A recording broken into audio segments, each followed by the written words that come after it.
সেনাবাহিনীর উচ্চ পর্যায়ে বড় রদবদল পুলিশেও হবে জানালেন স্বরাষ্ট্রমন্ত্রী। 12 মার্চ সংসদের প্রথম অধিবেশনে স্পিকার ডেপুটি স্পিকার নির্বাচন। চাঁদা না দেয়ায় রাতে পান্থপথে দুর্বৃত্তের গুলিতে বিএনপি নেতা আহত। বছিলায় জুলাই মামলার সাক্ষীকে কুপিয়ে জখম। পুলিশের ধারণা দখল চাঁদাবাজির দ্বন্দ্বে হামলা। কাউন্সিলর ও মেয়রের মেয়াদ শেষ হওয়ায় চট্টগ্রাম সিটি কর্পোরেশন নাগরিক সুবিধা পেতে ভোগান্তি। স্থানীয় নির্বাচনের প্রস্তুতি নেতাকর্মীদের। রমজানেও সামাজিক নিরাপত্তা থেকে বঞ্চিত পথশিশু ছিন্নমূল। ভাগ্য বদলাতে সব শ্রেণী পেশার মানুষকে এগিয়ে আসার আহ্বান সমাজবিজ্ঞানীদের। ন্যূনতম বেঁচে থাকার জন্য যেটুকু পুষ্টিকর খাবার দরকার সেটুকু তারা পাচ্ছে না। এই ক্ষেত্রে আমি মনে করি আমাদের সবার এগিয়ে আসতে হবে। যৌন হয়রানির অভিযোগে ক্রিকেটের সব কাজে নিষিদ্ধ সাবেক ক্রিকেটার মঞ্জুরুল ইসলাম। তদন্ত প্রতিবেদনের ভিত্তিতে সাজা ঘোষণা বিসিবির।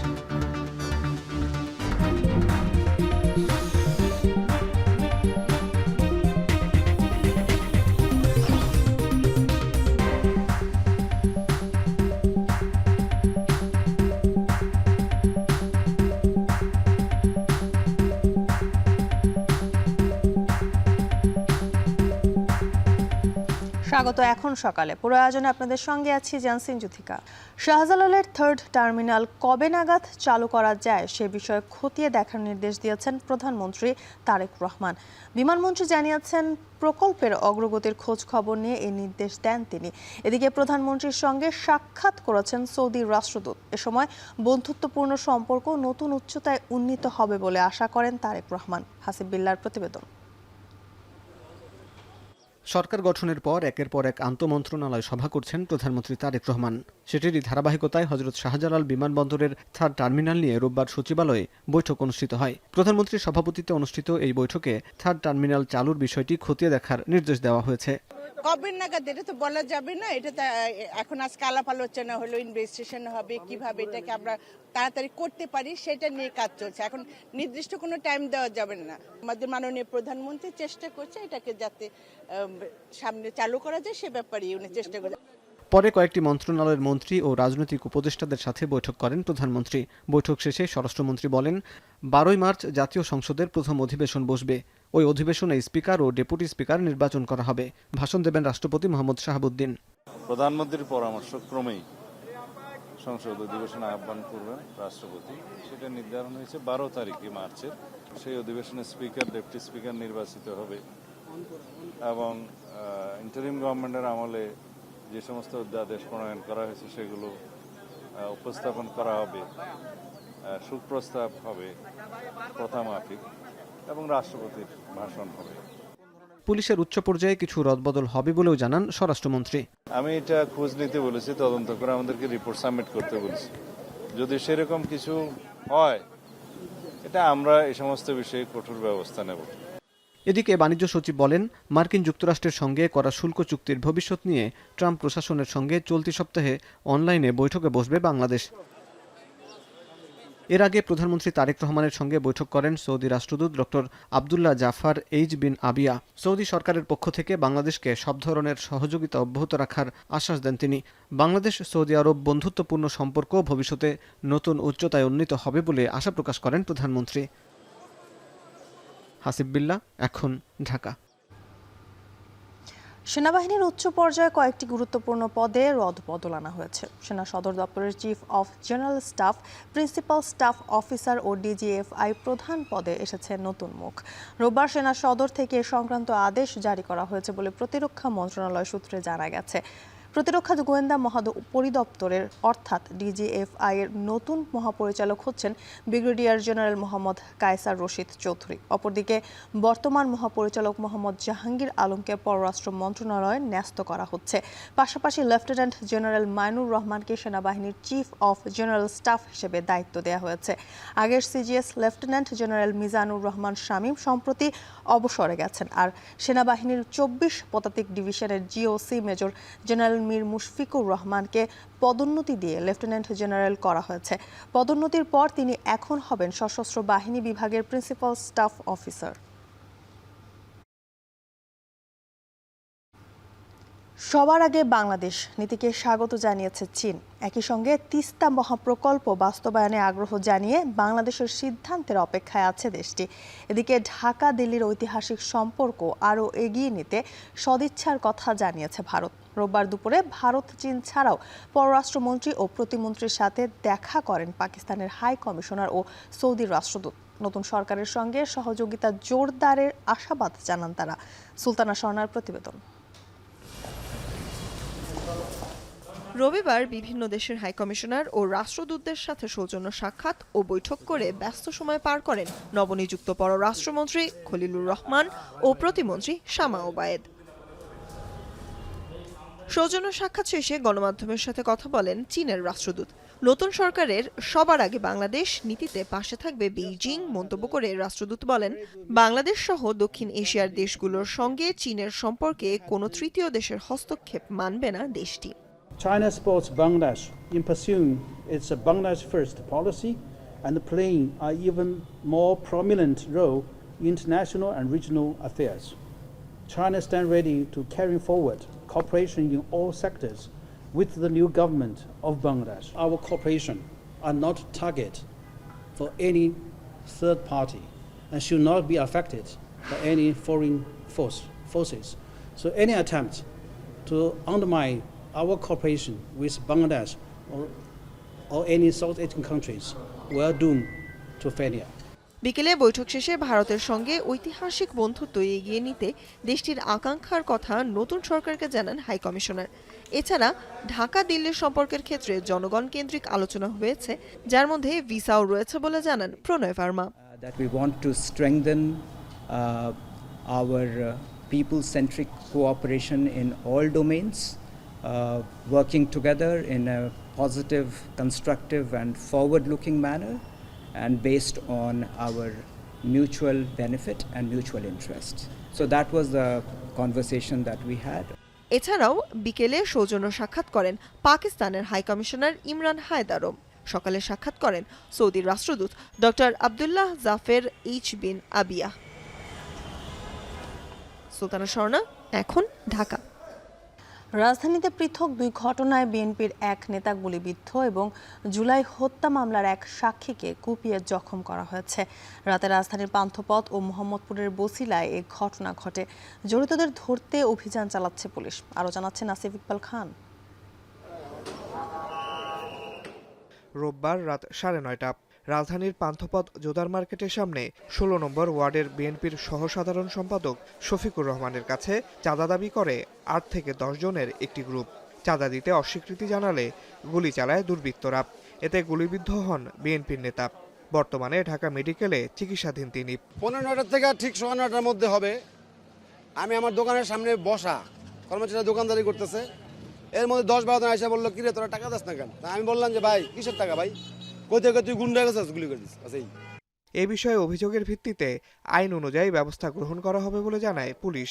কে বা কাহারা কয়েকজন এসে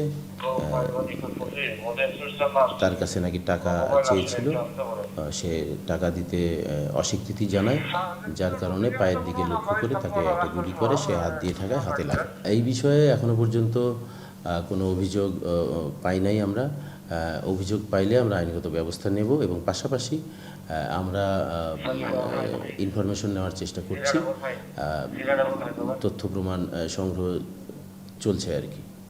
একই রাতে মোহাম্মদপুরের বছিলা এলাকায় ইব্রাহিম খলিল শুভ নামে জুলাই হত্যা মামলার এক সাক্ষীকে কুপিয়ে জখম করেছে দুর্বৃত্তরা। বৈষম্য বিরোধী আন্দোলনে মোহাম্মদপুর থানার সাবেক এই সমন্বয়ক পুঙ্গ হাসপাতালে ভর্তি রয়েছেন। ওকে আজকে অনেকদিন যাবতই হুমকি দেওয়া হইতেছে। কারণ হলো আপনার মোহাম্মদপুর থানার যে বৈষম্য বিরোধী যে কমিটি ছিল, এই কমিটির ও আপনার সিনিয়র যুগ্ম সাধারণ সম্পাদক ছিল এবং ও জুলাই হত্যা মামলার সাক্ষী। তো অনেকদিন যাবতই আর কি ওকে এই হত্যার পরিকল্পনা চলতেছে, ওকে বিভিন্নভাবে হুমকি দামকি দেওয়া হয়েছে। পুলিশ বলছে নির্বাচন পরবর্তী সময়ে একটি গ্রুপ দেশকে অস্থিতিশীল করার জন্য উঠে পড়ে লেগেছে। তবে স্থানীয় চাঁদাবাজির ঘটনার জেরেই এই হামলার ঘটনা ঘটেছে বলে প্রাথমিক ধারণা তাদের। নির্বাচনের পরে এখানে একটা ছোট জায়গা আছে, যে ওই জায়গাটা দখলে নিতে পারলে এই এলাকায় ছোটোখাটো দোকানপাট বসে, ওইগুলোকে নিয়ন্ত্রণ করা যায়। তো এটা নিয়ে তো গত 1-1.5 বছরে চেষ্টা হয়েছে বিভিন্ন গ্রুপ যেহেতু কোনো ফিক্সড কর্তৃপক্ষ ছিল না, বিভিন্ন গ্রুপ দখলে নেওয়ার। তো এই যে নির্বাচনের পরে আবার হয়তো একটু মাথাচাড়া দিয়ে উঠছে, এই আধিপত্যকে কেন্দ্র করেই মূলত এই যে এই জখমের ঘটনাটা ঘটেছে। এ ঘটনায় আসামি শনাক্ত করার পাশাপাশি তাদের গ্রেপ্তারে অভিযান চলছে বলেও জানান তিনি। এই ধরনের ঘটনাটা ইনশাল্লাহ আগামীতে আর এই রমজান মাসে ঘটতে দেওয়া যাবে না। আসিফ ইকবাল খান, এখন, ঢাকা। এদিকে রাজধানীর তেজতুরি পাড়ায় চুরির সন্দেহে মিলন নামে এক যুবককে বেঁধে মারধরের ঘটনা ঘটেছে। শনিবার সন্ধ্যায় তেজতুরি পাড়ার জনতা হোটেলে ঘটনা ঘটে। অভিযোগ, চুরি করার সন্দেহে মিলনকে হাত পা বেঁধে রাখা হয় এবং তাকে পানি পান করিয়ে বেল্ট দিয়ে মারধর করা হয়। ঘটনার খবর পেয়ে পুলিশ অভিযান চালিয়ে মারধরে জড়িত মনিরুল ইসলাম সহ 6 জনকে আটক করেছে তেজগাঁও থানা পুলিশ। আহত মিলন মিয়া জনতা হোটেল ভাড়া থাকতেন, তার গ্রামের বাড়ি শরীয়তপুরে। পুলিশ জানিয়েছে এই ঘটনায় আইনগত ব্যবস্থা প্রক্রিয়াধীন।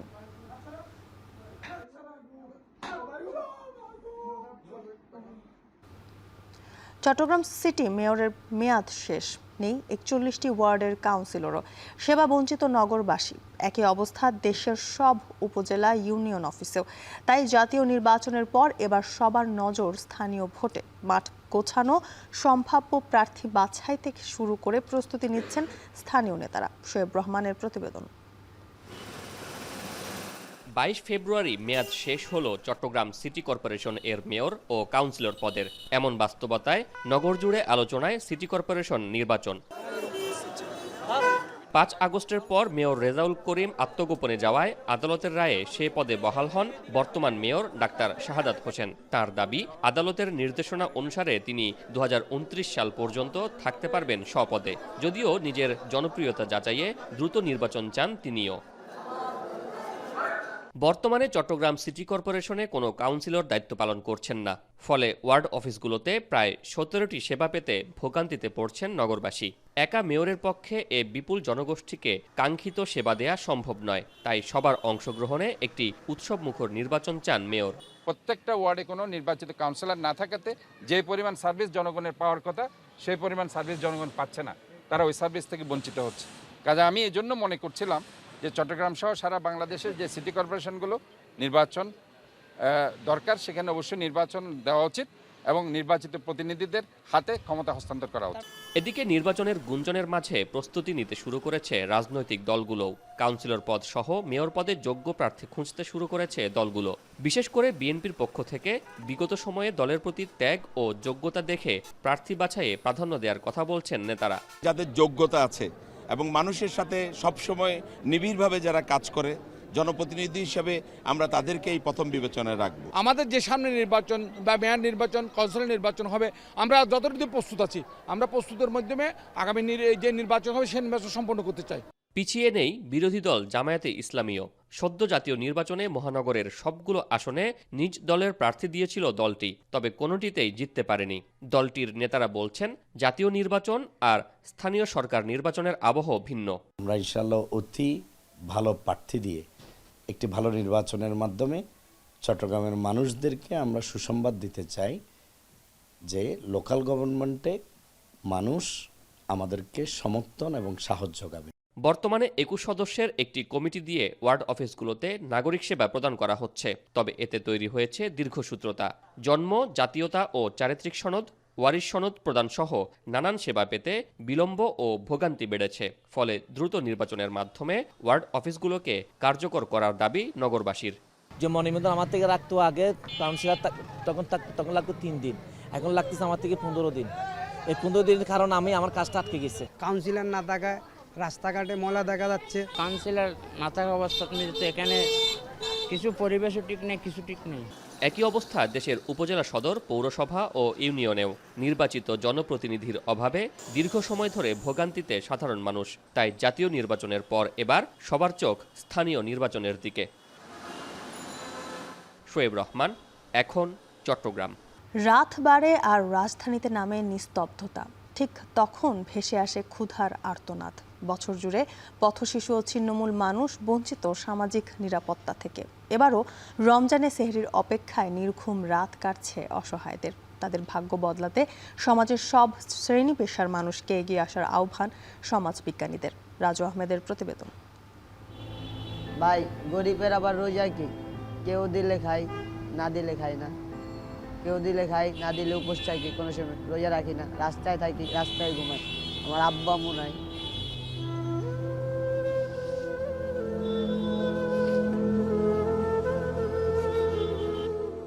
শহুরে আলোয় একদিকে ঝকঝকে রেস্তোরাঁয় সেহরির বাহারি আয়োজন, অন্যদিকে পিচ ঢালা রাজপথে ক্ষুধার্ত পেটে শুভর রিক্ত এই আক্ষেপ। সিয়ামের দিন 3 পার হলেও সেহরি জোটেনি কপালে। গেল 2 দিন পানি দিয়ে শেষ রাতের আহার মেটালেও এখন তার অবসন্ন দেহ মন কেবলই কারো সাহায্যের অপেক্ষায়। শুধু শুভই নয়, ইউনিসেফ ও বিভিন্ন বেসরকারি গবেষণা সংস্থার তথ্য বলছে রাজধানীতে পথশিশু এবং ছিন্নমূল মানুষের সংখ্যা 2 লাখের উপরে, যার মধ্যে অন্তত 50,000 মানুষ সরাসরি রাস্তার ধারে বা ফুটপাতে ঘুমায়, আর যাদের বেশিরভাগের রমজানের বাস্তবতা ঠিক শুভর মতোই। আমি কোনো ঘরবাড়ি নেই, রাস্তায় থাকি, কেউ যদি শেয়ারি দেয় খায় রোজা থাকি, আর যদি না দেয় সারাদিন না খায় থাকতে হবে রাস্তায়, আর কিছু করার নেই। একদিন এখনো শেয়ারে কেউ দেয় নাই, এখন আজকের অপেক্ষায় আছে, যদি কেউ দিয়ে যায় তাহলে শেয়ারই করব, না হলে না খেয়ে রোজা থাকবো। যদিও কিছু কিছু মানুষ আছে যারা রাতের আধারে আলোর বাতি নিয়ে আসেন এসব মানুষের একাংশের ক্ষুধা মেটাতে, যার মধ্যে একজন উম্মে সালমা উর্মি। মাত্র 25 বছর বয়সে নিজের জীবনের সব উজ্জ্বলতাকে পেছনে ফেলে দাঁড়িয়েছেন পথশিশু ও ছিন্নমূল মানুষের পাশে। পথের স্কুল নামে একটি সংগঠনের ব্যানারে প্রতিদিন সেহরি তুলে দিচ্ছেন শতাধিক মানুষের মুখে। তবে আর্থিক অসচ্ছলতার কারণে বছরের পর বছর ধরে চলা এই কর্মযজ্ঞ নিয়ে অনিশ্চয়তা দেখা দিয়েছে। আমরা রাস্তাঘাটে থাকি, কর্মী আপা আসলে আমরা এই খাওয়ার আশায় থাকি, উনি আসলে আমরা খাই। আমাদের সিয়ারি খাওয়া যাচ্ছে, এছাড়াও আমাদের আরও রমজান মাস ছাড়াও আমাদের দেখে, আমাদের ক্লাস নেয়। উর্মি আপার ওসিলায় আমি এখানে খাইতে পারি, কিন্তু তার মতন মহান মানুষ আমি এখানে কখনো দেখি নেই। এই যাত্রায় আমরা একবেলা সেহরি এবং ইফতারের আয়োজন করি রমজান মাস জুড়ে। মাটি ভাইয়ে গত বছর মৃত্যুর পর থেকে আমাদের ফান্ড ক্রাইসিস হচ্ছে, তো এই আয়োজনটা আমরা মাসব্যাপী কন্টিনিউ করতে পারবো কিনা সেই অনিশ্চয়তায় আছি। আপনাদের সহযোগিতায় আমরা চাই আমাদের এই আয়োজনটি মাসব্যাপী কন্টিনিউ করার জন্য। সমাজ বিজ্ঞানীরা বলছেন, সরকারি পৃষ্ঠপোষকতা ও সামাজিক দায়বদ্ধতার বিমুখ আচরণে বিপুল সংখ্যক এসব মানুষ বছরের পর বছর বঞ্চিত হচ্ছেন সামাজিক নিরাপত্তা বেষ্টনীর সুযোগ সুবিধা থেকে। ফলে তাদের মৌলিক অধিকার নিশ্চিতে দায়িত্ব নিতে হবে সকল শ্রেণীর মানুষের। একটা কাশি দিলেও রোজা রাখলে মধ্যবিত্ত পরিবারে, উচ্চবিত্ত পরিবারে বাবা মা অস্থির হয়ে যায়, কিন্তু এই শিশুদেরকে কে দেখে? তাদের নাই কোনো সেহেরির নিরাপত্তা, নাই কোনো ইফতারের নিরাপত্তা, নাই কোনো উন্নত মানের খাবার, এমনকি ন্যূনতম বেঁচে থাকার জন্য যেটুকু পুষ্টিকর খাবার দরকার সেটুকু তারা পাচ্ছে না। এই ক্ষেত্রে আমি মনে করি আমাদের সবার এগিয়ে আসতে হবে। চাকচিক্যমাখা এই শহরে ক্ষুধার রাজত্ব অনেক বড়। সেখানে জোনাকি হয়ে উম্মে সালমা উর্মির মতো গুটি কয়েকজন জ্বলে উঠলেও একজন ব্যক্তি কিংবা একটি সংগঠনের পক্ষে এই অন্ধকারে আলো জ্বালানো সম্ভব নয়। ফলে সমাজের সকল শ্রেণীর মানুষকে এগিয়ে আসতে হবে এসব মানুষের মুখে হাসি ফোটাতে। রাজু আহমেদ, এখন, ঢাকা। এখন টেলিভিশনে সংবাদ প্রকাশের পর পরিবারের খোঁজ পেয়েছে টাঙ্গাইল জেনারেল হাসপাতালে চিকিৎসাধীন শিশু সিয়াম। সংবাদ প্রকাশের পর রাতে নাটোর থেকে সিয়ামের বাবা মা হাসপাতালে এসে ছেলেকে খুঁজে পান। এর আগে রোববার সকালে হাসপাতালের বেডে কাতরাচ্ছে শিশু সিয়াম। নেই পরিবারের খোঁজ শিরোনামে সংবাদ প্রকাশ হয়। সংবাদটি নাটোরের মাধনগর ইউনিয়ন পরিষদের চেয়ারম্যান আব্দুল জব্বার মৃধার দৃষ্টিগোচর হলে সিয়ামের পরিবারকে জানায়। পরে রাতে সিয়ামের বাবা মা টাঙ্গাইল জেনারেল হাসপাতালে এসে ছেলের খোঁজ পান। শনিবার বিকেলে টাঙ্গাইলের সাতুটিয়া এলাকার রেলপথ থেকে স্থানীয়রা সিয়ামকে আহত অবস্থায় উদ্ধার করে টাঙ্গাইল জেনারেল হাসপাতালে ভর্তি করে।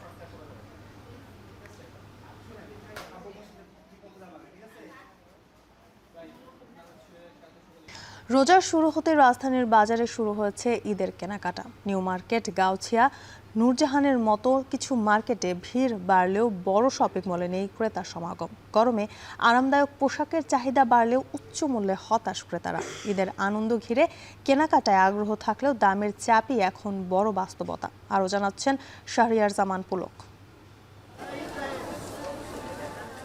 পবিত্র রমজান মাসের শুরুতে জমে উঠতে শুরু করেছে ঈদের কেনাকাটা। রাজধানীর বিভিন্ন শপিং কমপ্লেক্সে বাড়ছে ক্রেতার আনাগোনা। শেষ মুহূর্তের ভিড় এড়াতেই অনেকেই আগে ভাগে ঈদের কেনাকাটা সেরে ফেলছেন। রাজধানীর জনপ্রিয় নিউ মার্কেট, চন্দ্রিমা, গাউসিয়া, নূরজাহানের মতো মার্কেটগুলোতে বেশি ভিড় করেছেন ক্রেতারা। পরিবার পরিজন নিয়ে পছন্দের পোশাক বেছে নিতে ব্যস্ত সময় পার করছেন অনেকে। তবে বড় বড় শপিং মলগুলোতে এখনও তেমন ক্রেতা সমাগম নেই। গেছেবার যেমনটা ছিল ওর চাইতে একটু কম আছে কাস্টমার, ওই হিসাবে একটু কম। আপনি তো দেখতেছেন ফাঁকা ফাঁকা, এই সময় আমরা কথা বলার সুযোগ পাই নাই। শুরুর দিকে শপিং করার কারণ পরবর্তীতে ভিড় হয় বেশি, রোজা রেখা কষ্ট হয়ে যায়, দেখা গেছে হাঁটা চলা, আর দেখা গেছে তখন একটু এই দোকানদারের একটু চাহিদাটা একটু বাইরে যায়, কাস্টমার বেশি থাকলে তখন তারা এমনি দাম দর তখন তাদের সাথে কথা বলাটাই দুষ্কর হয়ে যায়। বিক্রেতারা জানান, এবার হালকা ও আরামদায়ক গ্রীষ্মকালীন পোশাকের চাহিদা বেশি। নারীদের পছন্দের তালিকায় রয়েছে পাকিস্তানি, চায়না ও ইন্ডিয়ান থ্রি পিস। মানভেদে এসব থ্রি পিস বিক্রি হচ্ছে ৩,০০০ থেকে ২০,০০০ টাকার উপরে। দেশীয় থ্রি পিস মিলছে ৭০০ থেকে ৫,০০০ টাকায়, আর শাড়ির দাম শুরু হচ্ছে ১,২০০ টাকা থেকে, যা ভালো মানে পৌঁছাচ্ছে ৮,০০০ টাকায়। পুরুষদের পোশাকেও রয়েছে বৈচিত্র্য। ভালো মানের পাঞ্জাবি, শার্ট, জিন্স ১৫০০ টাকার নিচে পাওয়া কঠিন বলে জানিয়েছে বিক্রেতারা। কোম্পানি থেকে যেরকম যেভাবে আসে ওইভাবেই তো আমাদেরকে বিক্রি করতে হয়। এখন কোম্পানি যদি ঈদের সময়, বিশেষ করে আমাদের সমস্ত দেশগুলোতে ঈদের সময় প্রোডাক্টের প্রাইসটা বেড়ে যায়। আমাদের তো অবভিয়াসলি আমরা একটু কমফোর্টেবলি খুঁজি, যেহেতু সামার সিজন, তাই পাকিস্তানি থ্রি পিস, তারপর এলাম গাউনগুলো, এবার দেখতেছি গাউনগুলো ভালোই চলছে। ব্যবসায়ীদের দাবি, গত বছরের তুলনায় এবার বেচাকেনায় কিছুটা ভাটা রয়েছে। কিছু কিছু শপিং মলে ক্রেতা নেই বললেই চলে। বিক্রেতারা বলছেন, আমদানি জটিলতা, বাড়তি কর এবং ডলারের উচ্চমূল্যের কারণে পোশাকের দাম বেড়েছে। ফলে অনেক ক্রেতাই দাম শুনে দোকান থেকে ঘুরে যাচ্ছেন। দামটা অতিরিক্ত বেশি জন্য কাস্টমাররা বেশি আনাগোনা এখন হচ্ছে না, ডলার রেট বেশি, আবার বিভিন্ন কাটসাট করে মালগুলো আসে, তো এয়ারে আসে, এজন্য দামটা একটু বেশি পড়ে যায়। সবে মাত্র আসলাম, কিন্তু মোটামুটি কালেকশন ভালোই আছে, দাম একটু বেশি। শুধু শপিং মল নয়, ফুটপাতের দোকানেও আসছেন ক্রেতারা। প্রতিবার গজ কাপড়ের চাহিদা থাকলেও এবার অনেকেই ঝুঁকছেন রেডিমেড পোশাকের দিকে। ব্যবসায়ীরা বলছেন, রমজানের আগে নির্বাচন পরবর্তী পরিস্থিতির প্রভাবেও গজ কাপড়ের বিক্রির প্রত্যাশার তুলনায় কম। এখন তুলি বেচা কিনে আমাদের তেমন একটা লাগেনি, কারণ বেচা কিনে সামান্য ইলেকশন গেছে মাত্র। ইলেকশন যাওয়ার পর এখনো কাস্টমার তেমন পাচ্ছি না। এবারে সব মিলে ব্যবসা এখন বর্তমানে লস যাচ্ছে আমাদের। গজ কাপড় নিয়ে সুন্দর সুন্দর ড্রেস মেক করব, এই কারণে মূলত আগে আসা।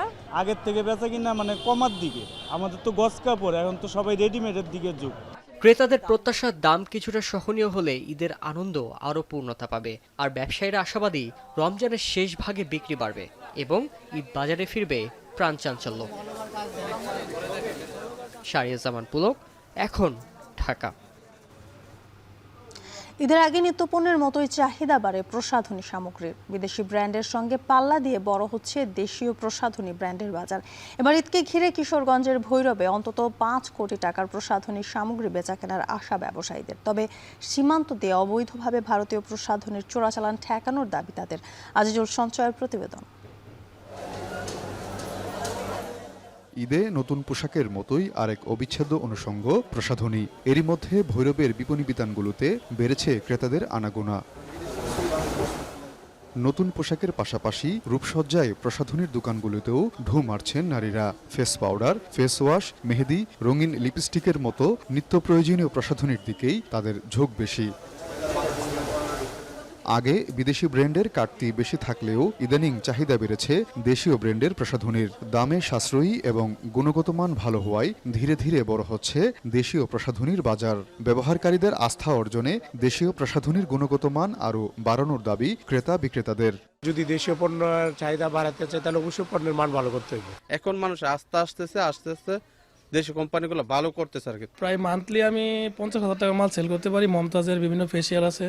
এদিকে চোরাই পথে আসা নিম্নমানের ভারতীয় প্রসাধনীর প্রবেশ ঠেকানোর দাবি জানিয়েছেন ব্যবসায়ীরা।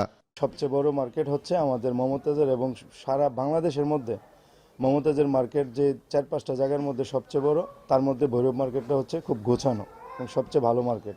ভৈরবে প্রায় ১৫০ প্রসাধনীর দোকান রয়েছে। দেশীয় প্রসাধনীর ব্যবহার বাড়লে আমদানি নির্ভরতাও কমবে বলে মনে করছেন সংশ্লিষ্টরা। আজিজুল সঞ্চয়, এখন, কিশোরগঞ্জ। মৌলভীবাজারে কমেছে সব ধরনের মাছের দাম। প্রকারভেদে কেজিতে কমেছে ২০ থেকে ৫০ টাকা। বিস্তারিত জানাতে জেলা সদরের পশ্চিম বাজার মাছের আড়ত থেকে যুক্ত হচ্ছেন এম এ হামিদ। হামিদ, মাছের দাম কেমন দেখছেন জানাবেন।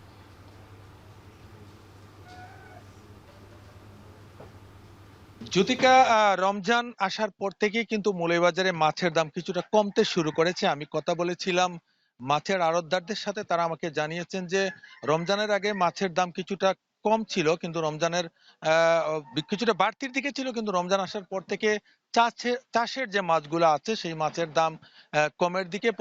প্রতি কেজি মাছই প্রায় 20 থেকে 50 টাকা কেজিতে কম দামে বিক্রি হচ্ছে। কারণ হিসেবে তারা বলছেন যে মাছের চাহিদা কম থাকার কারণে রমজান মাসে সেই মাছের দামটা কিছুটা কমের দিকে। কিন্তু আমি অনেকের সাথে কথা বলেছিলাম, তারা বলেছেন যে বিল বা হাওরের যে মাছগুলো আছে দেশীয় মাছ, সেগুলার দাম কিছুটা বাড়তির দিকে। যারা খুচরা বাজারে বিক্রি করেন তাদের সাথে কথা বলেছিলাম, তারা বলেছেন যে প্রতি কেজিতে 2 থেকে 300 টাকা বেড়ে গিয়েছে। কিন্তু অপরদিকে যারা পাইকারি বাজারে মাছ নিয়ে এসেছেন বিভিন্ন জায়গা থেকে, সুনামগঞ্জের ধর্মনগর সহ বিভিন্ন জায়গা থেকে, তাদের সাথে আমি কথা বলে জেনেছি যে তারা বলেছেন যে যেখানে 1090 টাকা করে তারা কেজি বোয়াল মাছের নিয়ে এসেছিলেন, সেগুলো 830 টাকা করে কেজিতে বিক্রি করতে হয়েছে। অর্থাৎ তারা বলছেন যে বাজারে মাছ নিয়ে আসার পর সেখানে দাম কমে যাচ্ছে। এর কারণ হিসাবে তারা বলছেন যে রমজান মাসে মানুষ সবসময় যে মাছ ছেড়ে মাংসের দিকে যেহেতু মানুষের চাহিদা রয়েছে, সেক্ষেত্রে মাছের দাম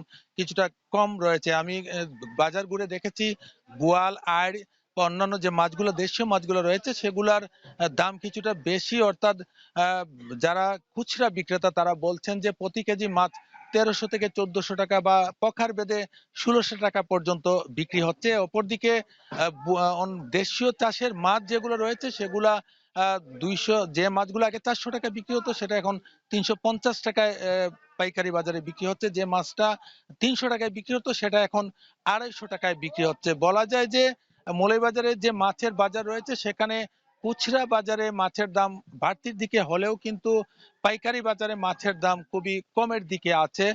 এরপরেও যারা সাধারণ ভোক্তা রয়েছেন তারা বলছেন যে মাছের বাজারে গেলে চড়া দামে মাছ কিনতে হচ্ছে। তারা বলছেন যে বাজার তদারকি পর্যাপ্ত পরিমাণ না থাকার কারণে তারা বেশি দাম দিয়ে মাছ কিনতে হচ্ছে। ভোক্তারা বলছেন যে জেলা প্রশাসন বা ভোক্তা অধিকার যদি প্রতিনিয়তই বাজার তদারকি করতো তাহলে সেক্ষেত্রে মাছের বাজার নিয়ন্ত্রণে আসতো। এখন জানেন যে শুষ্ক মৌসুম, বিভিন্ন খাল বিল হাওরে যে মাছগুলো রয়েছে সেই মাছগুলা এখন জাল দিয়ে বা অনেক জায়গায় আমরা দেখেছি যে একদম বিলটা শুকিয়ে পানি সেচে সেখান থেকে মাছ আহরণ করা হচ্ছে এবং তা বাজারে বিক্রি করা হচ্ছে। এতে করে যে দেশীয় মাছগুলো রয়েছে সেই মাছগুলো অনেকটা সংকটের মুখে পড়ছে। তারা বলছেন যে যদি সেচ দিয়ে মাছ বিক্রি করা হয় তাহলে সেখানে মাছের প্রজনন ক্ষমতা কমে যায়। তারা বলছেন সরকার এ বিষয়ে যদি হস্তক্ষেপ করে, বিভিন্ন হাওর রয়েছে, বিশেষ করে জানেন যে এশিয়া মহাদেশের সবচেয়ে বড় হাওর হচ্ছে হাকালুকি হাওর, সেই হাওরে বিভিন্ন বিলে বড়লেখা বা কুলাউড়া বা জুড়ি এলাকার বিভিন্ন বিলে সেচ দিয়ে কিন্তু মাছ ধরা হচ্ছে। তারা বলছেন যে মৎস্য বিভাগ যদি এদিকে নজর দেয় তাহলে মাছের পোনা বা মাছের প্রজনন বৃদ্ধির পাশাপাশি দেশীয় মাছের চাহিদা বাড়বে। অপরদিকে যে রাজশাহী বা অন্যান্য জায়গা থেকে যে মাছগুলা মৌলভীবাজারে আসছে সেগুলার দাম এখন কিছুটা কমের দিকে, বা লোকাল স্থানীয় যে চাষের মাছগুলো রয়েছে সেই মাছগুলোও কিন্তু অনেকটা কম দামে বিক্রি হচ্ছে বাজারে। খুচরা বাজারে যারা রয়েছেন তারা বলছেন বেশি হচ্ছে, কিন্তু যারা পাইকারি বাজারে বিক্রি করছেন তারা বলছেন যে মাছের চাহিদা কম থাকার কারণে তারা মাছ বিক্রি করতে পারছেন না। এতে করে প্রতিটা মাছ 20 থেকে 50 টাকা বা পখার বেঁধে 100 টাকা পর্যন্ত কম দামে বিক্রি করতে হচ্ছে। এই ছিল আমার কাছে মৌলভীবাজার থেকে মাছ বাজার নিয়ে সবশেষ। জ্যোতিকা। মাছ বাজারের খবর জানাতে যুক্ত ছিলেন এম এ হামিদ। বগুড়ায় আবারও দরপতন হয়েছে আলুর বাজারে। হাট বাজারে প্রতিমন আলু পাইকারি বিক্রি হচ্ছে 300 থেকে 320 টাকা মন দরে, যা উৎপাদন খরচের চেয়ে অনেক কম। এ দর পতন চলতে থাকলে সামনে ফসল চাষ নিয়ে হতাশা বাড়বে কৃষকের। বিস্তারিত মাজিদুর রহমানের প্রতিবেদনে ছবি তুলেছেন রবিউল ইসলাম। এবার আলুর আশানুরূপ দাম না পাওয়ায় মাঠে মাঠে আলু তোলার আনন্দ অনেকটাই ম্লান। পাইকারিতে প্রতি কেজি 8 টাকা দরে আলু বিক্রি হচ্ছে, অথচ উৎপাদন খরচ 13 টাকা। গেল বছরেও আলুতে লোকসান দিয়েছেন বগুড়ার চাষিরা। এ অবস্থায় অনেক কৃষকই পুঁজি হারিয়ে ভবিষ্যতে ফসল চাষ নিয়ে দুশ্চিন্তায় রয়েছেন। বাজার খুবই অত্যন্ত কম, 7 থেকে 8 টাকা কেজি, এগুলো এই দামে যদি আমরা বিক্রয় করি তাহলে আমাদের এই খরচার টাকা উঠবে না। আলু চাষ করে বিগত আমাদের 2 বছর ধরে যে ক্ষতির সম্মুখীন আমরা হয়েছি, সরকার থেকে আমরা কোনো অনুদান পাইনি, কোনো সার পাইনি, কোনো বীজ পাইনি। শুরুর থেকে সারের দাম বেশি। 1 বিঘা জমির থেকে 20 থেকে 22,000 টাকা, মনে করেন আমাদের খরচা হচ্ছে মনে করেন যে 15,000 টাকার মতো আমাদের ঘাটতি থেকে যাচ্ছে। ব্যবসায়ীরা বলছেন এবার আলুর দাম অনেকটাই কম দামে আলু কিনেও তারা পাচ্ছেন না সুবিধা। ঢাকাসহ অন্যান্য মোকামে 12 থেকে 14 টাকা কেজিতে আলু বিক্রি করছেন তারা। 8.5 টাকা, ঢাকায় বেচা কিনা হচ্ছে আপনি 10 টাকা। এর মাঝে যে খরচাটা এটা নিয়ে আমাদের টানাটানি উঠতেছে, ব্যবসার রেজাল্ট খুব ভালো না। আজকে 320 টাকা মন কেনা হয়েছে, 30 টাকাও কেনা হয়েছে। এই আলুগুলো ঢাকা এবং সিলেট, চিটাং এই 3 জায়গায় যাবে। বর্তমানে যে দামে আলু বিক্রি হচ্ছে তাতে কৃষকের লোকসান গুনছেন, গতবারও লোকসান দিয়েছেন। তাই এই কৃষি কর্মকর্তার পরামর্শ সংরক্ষণ পদ্ধতি বাড়ানোর সাথে আলুজাত খাদ্যপণ্য তৈরিতে প্রক্রিয়াজাতকরণের উপর গুরুত্ব দেয়া। আলুর স্টোর আছে, কোল্ড স্টোরেজ, এই সংখ্যাটিও বাড়াতে হবে যেন কৃষকরা এই পর্যাপ্ত আলু স্টোরে রাখতে পারে।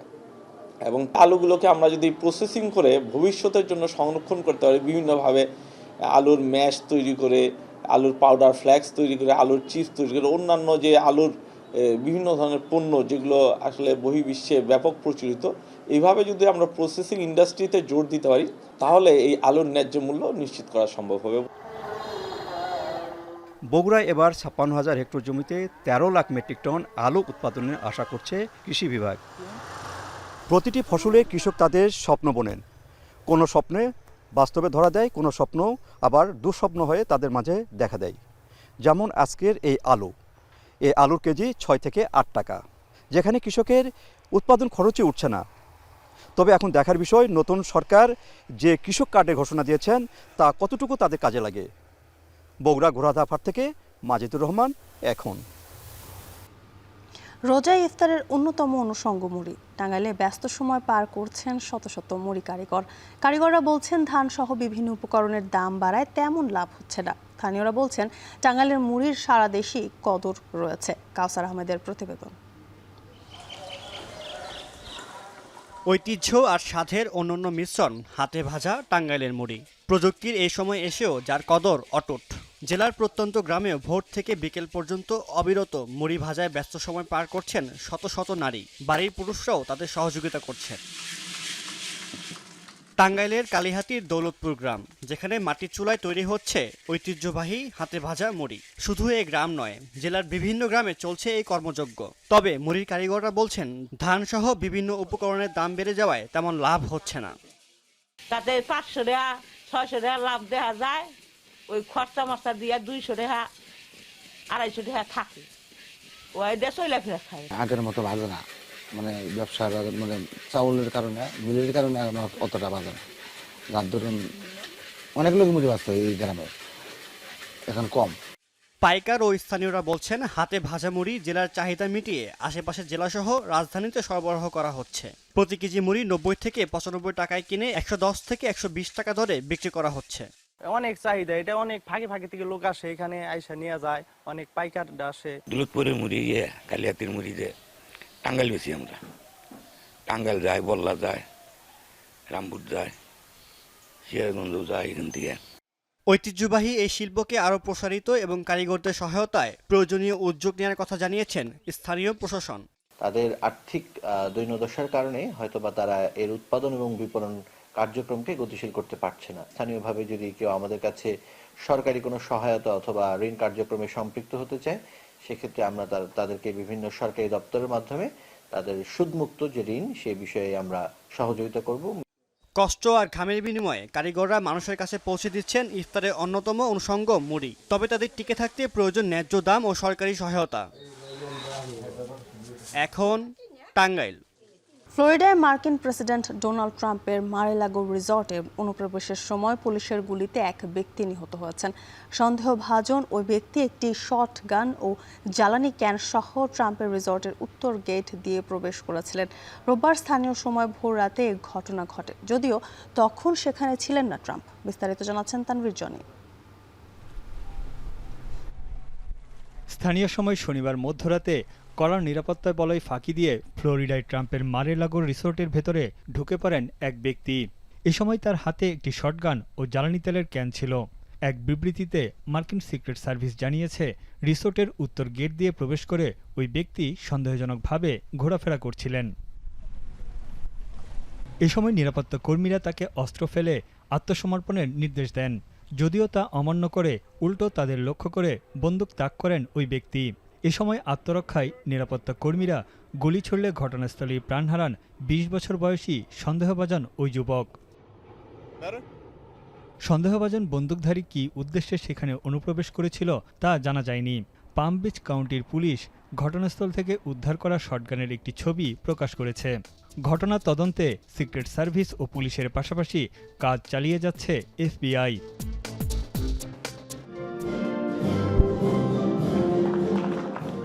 এই ঘটনার সময় প্রেসিডেন্ট ট্রাম্প ফ্লোরিডায় ছিলেন না।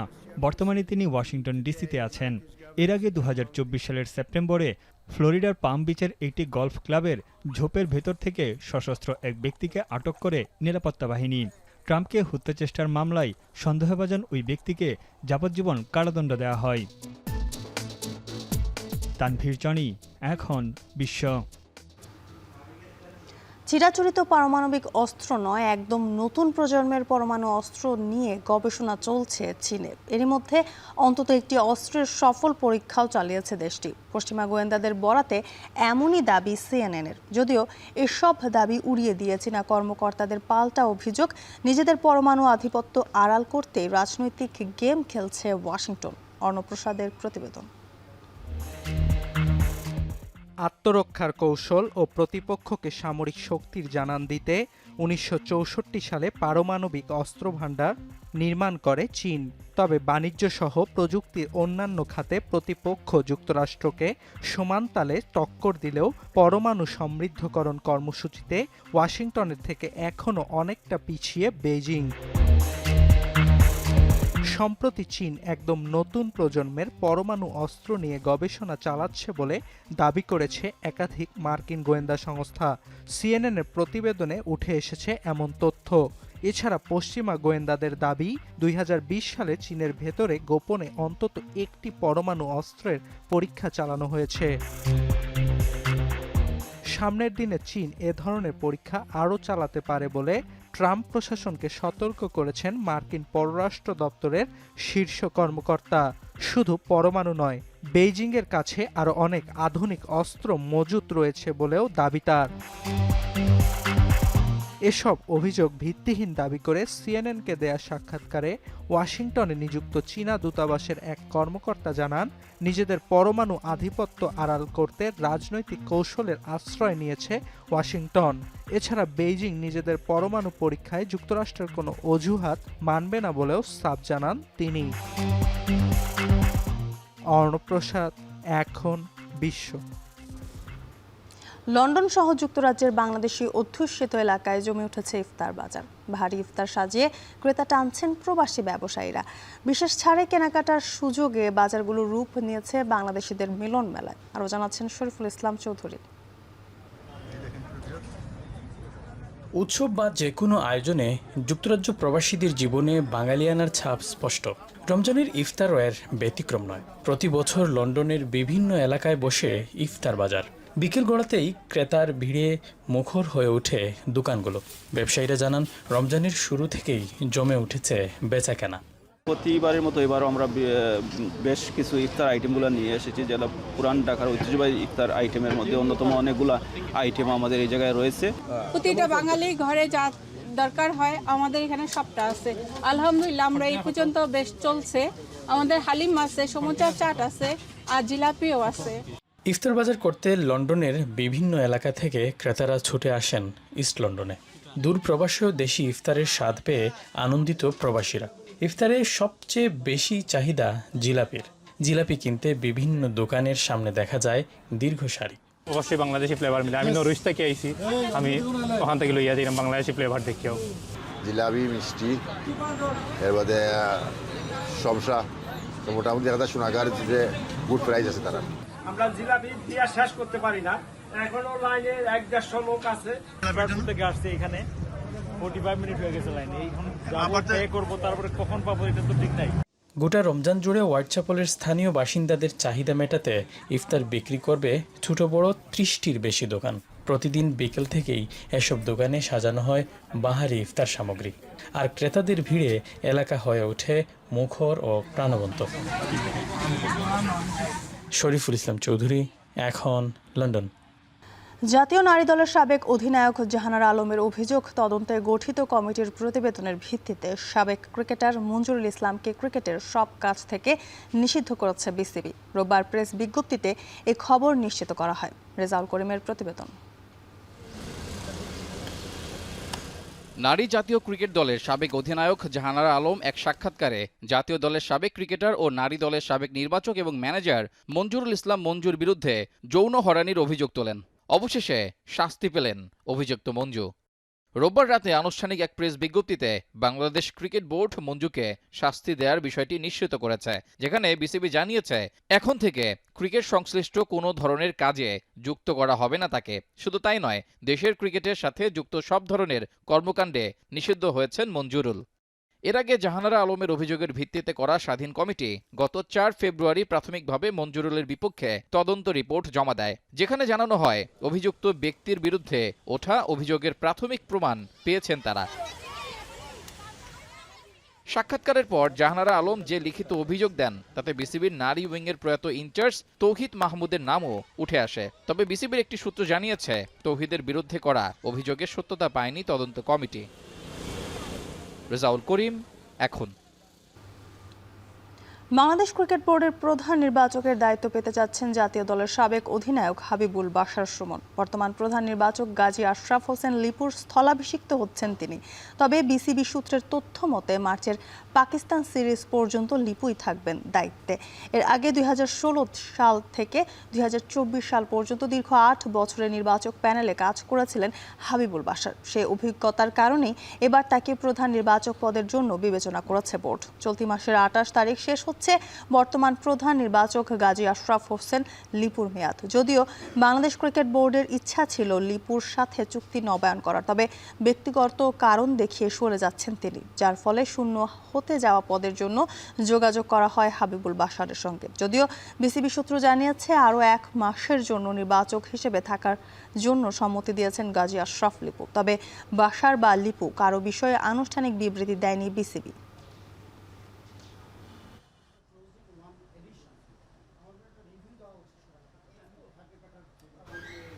শেষ করছি এখন সকাল, তার আগে শিরোনামগুলো আরও একবার।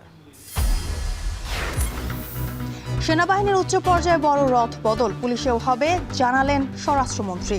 12 মার্চ সংসদের প্রথম অধিবেশনে স্পিকার, ডেপুটি স্পিকার নির্বাচন। চাঁদা না দেয়ায় রাতে পান্থপথ দুর্বৃত্তের গুলিতে বিএনপি নেতা আহত। বছিলায় জুলাই মামলার সাক্ষীকে কুপিয়ে জখম, পুলিশের ধারণা দখল চাঁদাবাজির দ্বন্দ্বে হামলা। কাউন্সিলর ও মেয়রের মেয়াদ শেষ হওয়ায় চট্টগ্রাম সিটি কর্পোরেশনের নাগরিক সুবিধা পেতে ভোগান্তি, স্থানীয় নির্বাচনের প্রস্তুতি নেতাকর্মীদের। রমজানেও সামাজিক নিরাপত্তা থেকে বঞ্চিত পথ শিশু ছিন্নমূল, ভাগ্য বদলাতে সব শ্রেণী পেশার মানুষকে এগিয়ে আসার আহ্বান সমাজ বিজ্ঞানীদের। ন্যূনতম বেঁচে থাকার জন্য যেটুকু পুষ্টিকর খাবার দরকার সেটুকু তারা পাচ্ছে না।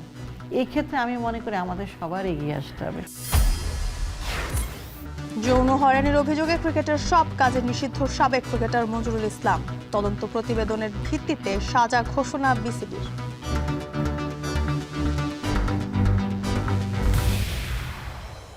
এই ছিল এখন সকালে। এখন টেলিভিশন ওয়েবসাইটে দেখতে ভিজিট করুন এখন.tv, এছাড়া ফেসবুকে দেখতে ভিজিট করুন facebook.com/tv.এখন এবং ইউটিউবে দেখতে ভিজিট করুন youtube.com/c/echontv।